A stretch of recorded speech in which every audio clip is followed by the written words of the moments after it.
అని చెప్పి ఆ రోజు తెలీదా విభజన అని అన్సైంటిఫిక్ అని. అంటే ఎంత అన్యాయంగా అసలు ఏదన్నా కానీ వాస్తవానికి నేను మరొకసారి కూడా రిపీట్ చేస్తున్నా, అసలు ఎన్ని రకాల పవర్ సెక్టర్, ఇంకా పవర్ సెక్టర్ది చెప్తే అది ఇంకా చాలా టైం పడుతుంది, మళ్ళీ ఇంకోసారి చెప్తా పవర్ సెక్టర్ కూడా.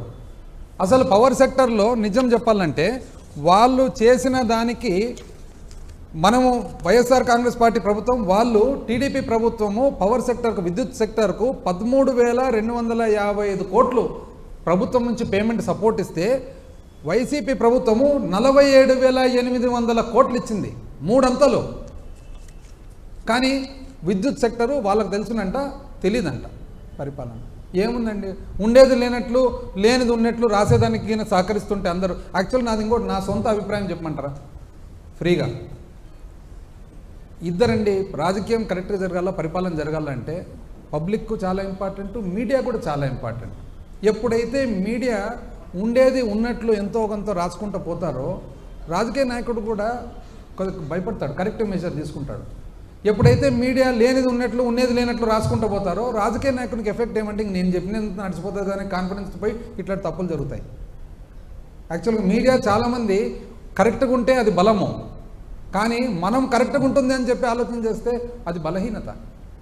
కాబట్టి ఇప్పటికైనా కానీ ప్రజలందరూ కూడా, అయ్యా తెలుగుదేశం పార్టీ చంద్రబాబు నాయుడు గారు చాలా ఎంతో అన్వేషణతో ఉన్నారు అందరూ. ఎప్పుడెప్పుడు అమ్మఒడి 15 15 15 15 ఎంప్లాయీస్ అంతా వెయిట్ చేస్తున్నారు, ఎక్కడ మీరు రకరకాల వాగ్దానాలు ఇస్తే ఎక్కడ అని. అసలు మహిళలంతా వెయిట్ చేస్తున్నారు, 18 ఏళ్ళు నిండుతుండాయి, 19 నుంచి నెలకు 15 రావాలా, ఎక్కడ? వృద్ధులందరూ 60 ఏళ్ళ నుంచి ముందర 50కే, ఎక్కడ? అసలు నిరుద్యోగులందరూ కూడా నెల నెల, ఎక్కడ? పిల్లలందరూ కూడా ఎంతమంది ఉంటే అంతమంది, ఇవన్నీ వెయిట్ చేస్తున్నారండి. మీరు ఒక్కటి కూడా కాకుండా అసలు సూపర్ 6 బై డక్అవుట్ అని ఫస్ట్ ఓవర్లోనే డక్అవుట్ అని చెప్పి ఇదంతా మీరు ప్రియాంబుల్ మాది ఎత్తేసేదానికి ప్రియాంబుల్ మాది పెడితే ప్రజలంతా అమాయకులండి. దయచేసి వద్దండి.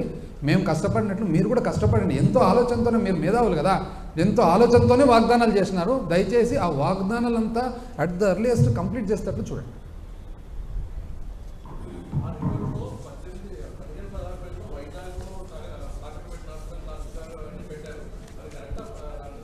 ఒకటండి, ఒకవేళ ఏదన్నా ప్లెడ్జ్ అంటూ చేసింటే వాళ్ళ ఆధారాలతోనే పెట్టింటారు కదా కదా. నేనైతే I'm not aware of the exact pledging documents.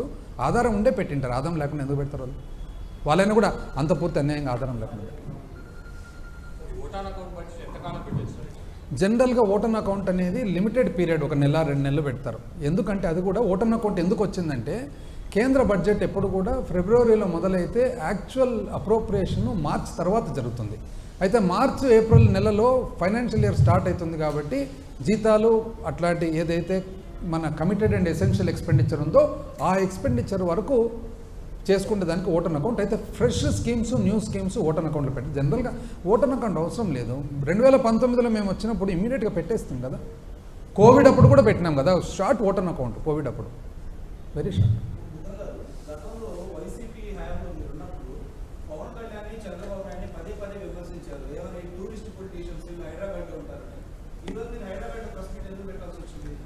Hyderabad అనేది ఎట్లంటే ఒక కేంద్ర మన సెంట్రలైజ్డ్ ఏరియా. హాస్పిటల్స్ కానీ ఇంకోటి కానీ హెల్త్ కేర్ కానీ ఏదన్నా వచ్చినప్పుడు అందరం ఇక్కడికి వస్తుంటాం అనమాట. పర్సనల్ రీజన్స్ ఇంకోటి వచ్చినప్పుడు ఇక్కడికి వస్తుంటాం అనమాట. అక్కడ వచ్చినప్పుడు ఇమ్మీడియట్గా ఈరోజు విజయవాడకు పోయి పెట్టలేక ఇక్కడ పెట్టినాము.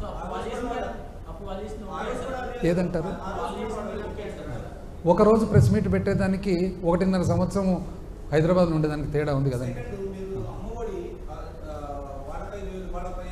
ఇప్పుడు ఈరోజు అర్జెంటుగా పోయి విజయవాడలో ప్రెస్ మీట్ పెట్టేదానికి మనకు హైదరాబాద్లో కొన్ని హాస్పిటల్స్ అనుకోండి, హెల్త్ రీజన్స్ అనుకోండి, ఎన్నో ఉంటాయి. వచ్చినప్పుడు ఇమ్మీడియట్గా నేను 2 డేస్ వెయిట్ చేయలేను కదా పోయేదాన్ని.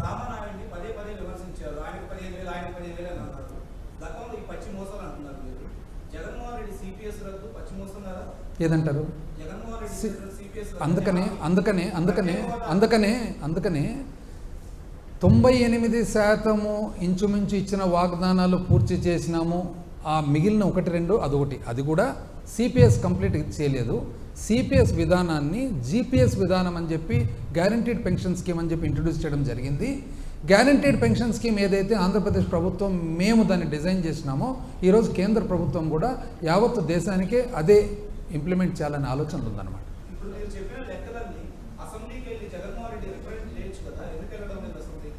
అసెంబ్లీకి ఎందుకు వెళ్ళడం లేదంటే మీరు చూస్తున్నారు కదా పరిస్థితులు అక్కడ. అది మీరు అసెంబ్లీకి పోయి అక్కడ పోయితే తెలుస్తుంది అనమాట పరిస్థితులు ఎట్లుంటాయని. ఏం పరిస్థితులు అంటే ఏం పరిస్థితులు అని మనం ఇక్కడ నుంచి కూర్చుంటే ఎట్లయితుంది, అక్కడ పోతే తెలుస్తుంది.